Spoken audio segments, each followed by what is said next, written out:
আসসালামু আলাইকুম।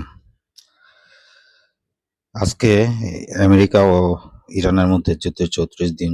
যদিও আমেরিকা বলেছে ২-৩ দিনের ভিতর তারা এই সামরিক অভিযান পরিচালনা শেষ করবে। তদুপরি আজকে পর্যন্ত যুদ্ধ চলছে তীব্র আকারে।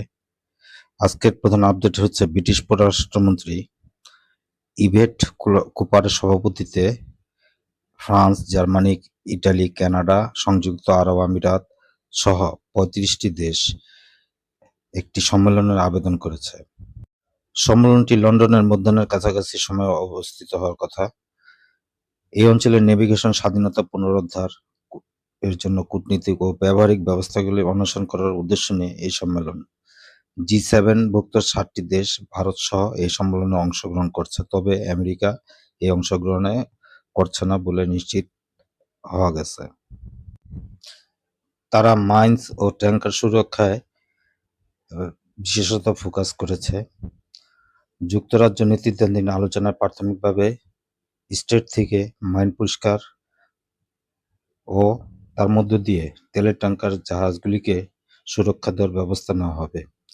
ব্রিটিশ প্রধানমন্ত্রী কিয়ার স্টারমার এই জলপথটি পুনরায় চালু করার জন্য শিপিং শিল্পের সাথে সহযোগিতার পাশাপাশি সামরিক শক্তি এবং কূটনীতিক কার্যকলাপের একটি ঐক্যবদ্ধ ফ্রন্ট প্রয়োজনীয়তা উপলব্ধি করেছেন। মার্কিন প্রেসিডেন্ট ডোনাল্ড ট্রাম্প পূর্বে গতকাল বলেছিলেন তিনি তেল ও অয়েল ট্যাঙ্কার হরমুজ প্রণালী খোলার ব্যাপারে আর আগ্রহী নয়। ইউরোপ ও অন্যান্য দেশগুলি তাদের স্বইচ্ছায় তা করতে পারে। তিনি এই ব্যাপারে কোনো সহায়তা করবেন না। আজকে ইরানি মিসাইল ব্যারেজ ছুটেছে ইসরায়েলের উপর। প্রেসিডেন্ট ট্রাম্পের বুধবার রাতের ভাষণের পর ইরান তেল আবিব এলাকাসহ মধ্য ও উত্তর ইসরায়েলকে লক্ষ্য করে ক্ষেপণাস্ত্রের নতুন তরঙ্গ চালু করেছে। ইসরায়েলি চিকিৎসা সরকার জানিয়েছে সিরিয়া এবং বিস্ফোরণে অন্তত ১৪ জন আহত হয়েছেন। পক্ষান্তরে আইডিএফ তেহরানের আইআরজিসি গ্রাউন্ড ফোর্সেস ঘাঁটির বিরুদ্ধে স্ট্রাইক নিশ্চিত করেছে। সৌদি আরব মুসলিম বিশ্বের সৌদি আরব আজ ভোরে অন্তত 4টি ইরানি ড্রোন আটকানোর খবর দিয়েছে। এদিকে বাগদাদে মার্কিন দূতাবাস আগামী 24 থেকে 48 ঘন্টার মধ্যে ইরাকে ইরানপন্থী মিলিশিয়াদের হামলার বিষয়ে সতর্ক করেছে। মাসুদ পেজেশকিন এই আমেরিকার জনগণের উদ্দেশ্যে একটি খোলা চিঠি প্রেরণ করেছেন এবং যুদ্ধবিরতিকে তিনি অসম্মতি জানিয়েছেন। তবে ফ্রান্সের প্রেসিডেন্ট ইমানুয়েল ম্যাক্রো হরমুজ প্রণালী পুনরায় চালু করার জন্য সামরিক শক্তি ব্যবহার করার ধারণা থেকে সমালোচনা করেছেন।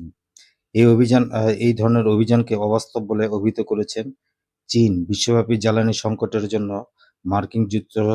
মার্কিন ও ইসরায়েলের তৎপরতাকে দায়ী করেছেন। অবিলম্বে যুদ্ধবিরতির আহ্বান পুনর্ব্যক্ত করেছেন। যুদ্ধের কারণে বিকল্প রড হিসাবে চালু থাকায় বিশ্বব্যাপী বিমান ভাড়া বাড়ছে, যা বাংলাদেশের জন্য একটি উদ্বেগের কারণ।